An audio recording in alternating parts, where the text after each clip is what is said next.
আকাশবাণী আগরতলা। স্থানীয় সংবাদ পড়ছি নন্দিতা রায়। মৎস্য উৎপাদন বৃদ্ধির জন্য কেন্দ্রীয় প্রকল্প ইন্টিগ্রেটেড অ্যাকোয়া পার্কের শিলান্যাস হল আগরতলায়। কৈলাসহরের চণ্ডীপুরে 42,40,00,000 টাকা খরচে এই ইন্টিগ্রেটেড অ্যাকোয়া পার্ক গড়ে তোলা হবে। গতকাল সকালে আগরতলা রবীন্দ্র শতবার্ষিকী ভবনে এক অনুষ্ঠানে বৈদ্যুতিন বোতাম টিপে কেন্দ্রীয় মৎস্য, প্রাণী সম্পদ, ডেয়ারি ও পঞ্চায়েত রাজ মন্ত্রী রাজীব রঞ্জন সিং কৈলাসহরে প্রস্তাবিত ইন্টিগ্রেটেড অ্যাকোয়া পার্কের শিলান্যাস ফলকের আবরণ উন্মোচন করেন। অনুষ্ঠানে কেন্দ্রীয় মন্ত্রী রাজীব রঞ্জন সিং বলেন, দূরদর্শী প্রধানমন্ত্রী নরেন্দ্র মোদীর নির্দেশিত পথে দেশে মৎস্য উৎপাদন বৃদ্ধির উদ্দেশ্যে মোট 11টি স্থানে ইন্টিগ্রেটেড অ্যাকোয়া পার্ক গড়ে তোলা হচ্ছে। এর মধ্যে ত্রিপুরা সহ উত্তর পূর্বাঞ্চলে রয়েছে 4টি। মন্ত্রী রাজীব রঞ্জন সিং বলেন, সিকিমের পর ত্রিপুরায় জৈব চাষ পদ্ধতিতে মাছ চাষের ব্যবস্থা করা হবে। এর জন্য একটি অর্গানিক ক্লাস্টারের অনুমোদন দেবে কেন্দ্র। কেন্দ্রীয় মন্ত্রী বলেন, इस दिशा में ध्यान केंद्रित करिए। इकोसिस्टम और वेस्ट इनलैंड एक्वाकल्चर जो है, जिसमें आपको बायोफ्लैक है, आरएसएस है, केज कल्चर है और इंटीग्रेटेड फार्मिंग को कैसे बढ़ाया जा सके और बढ़ाया जाए, इस पर भी काम करने की जरूरत है। तो आपका फिश प्रोडक्शन बढ़ेगा। आपका अभी चर्चा हुई, कई लोगों ने कहा। অনুষ্ঠানে কেন্দ্রীয় মৎস্য, প্রাণী সম্পদ ও ডেয়ারি রাষ্ট্রমন্ত্রী জর্জ কুরিয়ান বলেন, প্রধানমন্ত্রীর স্বপ্ন 2047 সালের মধ্যে বিকশিত ভারত গঠনে মৎস্য চাষ এক গুরুত্বপূর্ণ ক্ষেত্র। এর আগে ভাষণ দিতে গিয়ে রাজ্যের মৎস্য প্রাণী সম্পদ বিকাশ মন্ত্রী সুধাংশু দাস রাজ্যে ব্যক্তিগত জলাশয়গুলোকেও বাণিজ্যিকভাবে মাছ চাষের কাজে লাগানোর উপর গুরুত্ব দেন।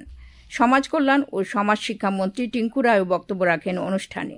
স্বাগত ভাষণে কেন্দ্রীয় মৎস্য মন্ত্রকের যুগ্ম সচিব সাগর মেহরা বলেন, কৈলাসহরে ইন্টিগ্রেটেড অ্যাকোয়া পার্কে মৎস্য চাষ ছাড়াও মাছ চাষের প্রশিক্ষণ, জল ও মাটি পরীক্ষার ব্যবস্থা, গবেষণা, পর্যটন প্রভৃতির ব্যবস্থা থাকবে।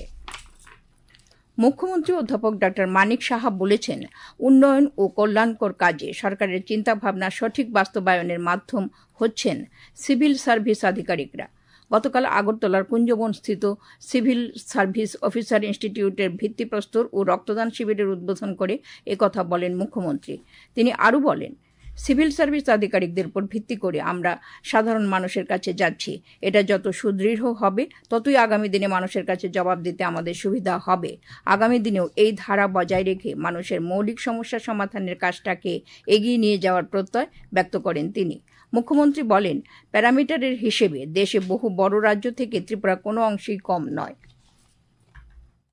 সুযোগ সুবিধা কি প্রয়োজন, সেগুলো জনপ্রতিনিধি হিসাবে আমাদের সরকার, আমরা অনেক জিনিস আমরা চিন্তা ভাবনা করি, কিন্তু আলটিমেটলি সেই কাজটা কে করবে? আপনারাই করবেন, আপনাদের মাধ্যমে সেটা হয়। এবং তার মধ্যেও সবাই 5টা আঙ্গুল সমান হয় না। যখনই কোনো অফিসারদের সম্পর্কে বলে যে মুখ্য অফিসারকে দিলে এই কাজটা উঠাতে পারবে কিনা, তার মধ্যে আমরা খুঁজে নেই যে এই অফিসারকে দিলে এই কাজটা হবে। তো কাজের মাধ্যমেই মানুষের তার পরিচয়, এবং কাউকে অন্তত। অনুষ্ঠানে বক্তব্য রাখেন মুখ্য সচিব JK সিনহা, স্বাস্থ্য দপ্তরের সচিব কিরণ গিত্তে প্রমুখ। 6 তলা বিশিষ্ট এই সিভিল সার্ভিস ইনস্টিটিউট নির্মাণে ব্যয় হবে 31,15,00,000 টাকা। এতে থাকছে সামাজিক সাংস্কৃতিক আলোচনা সভাগৃহ, থাকবে একাডেমিক বিভিন্ন বিষয় সংক্রান্ত প্রশিক্ষণ সুবিধা, বিনোদনের ব্যবস্থা, জিম সহ ইত্যাদি সুযোগ সুবিধা। 2 বছরের মধ্যে এই কাজ শেষ করার পরিকল্পনা রয়েছে বলে জানিয়েছেন স্বাস্থ্য সচিব। এদিকে রক্তদান শিবিরে মোট 7 জন রক্তদান করেন। ত্রিপুরা, আসাম, মেঘালয়, মিজোরামের স্থলবন্দর দিয়ে বাংলাদেশের কিছু পণ্য সামগ্রী আমদানির ক্ষেত্রে বিধিনিষেধ আরোপ করা হয়েছে।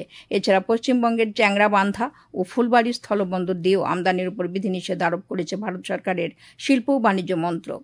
এই নিষেধাজ্ঞা অনুযায়ী তৈরি পোশাক, ফল, ফলের রস, প্রক্রিয়াজাত খাদ্যদ্রব্য, সুতো জাতীয় জিনিসপত্র, প্লাস্টিক এবং প্লাস্টিকের তৈরি জিনিসপত্র এবং কাঠের আসবাবপত্র আমদানি করা যাবে না।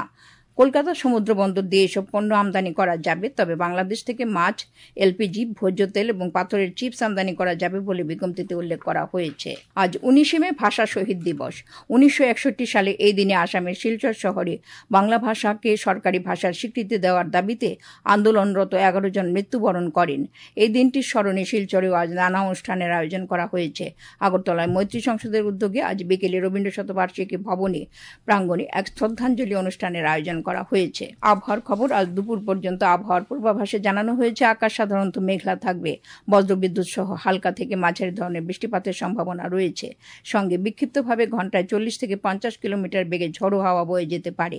আগরতলায় আজ ভোরে সর্বনিম্ন তাপমাত্রা ছিল 25 ডিগ্রি সেলসিয়াস। দিনের সর্বোচ্চ তাপমাত্রা থাকবে 33 ডিগ্রির কাছাকাছি। স্থানীয় সংবাদ এখনকার মতো শেষ হলো। পরবর্তী স্থানীয় সংবাদ প্রচারিত হবে আজ সন্ধ্যা 7:55।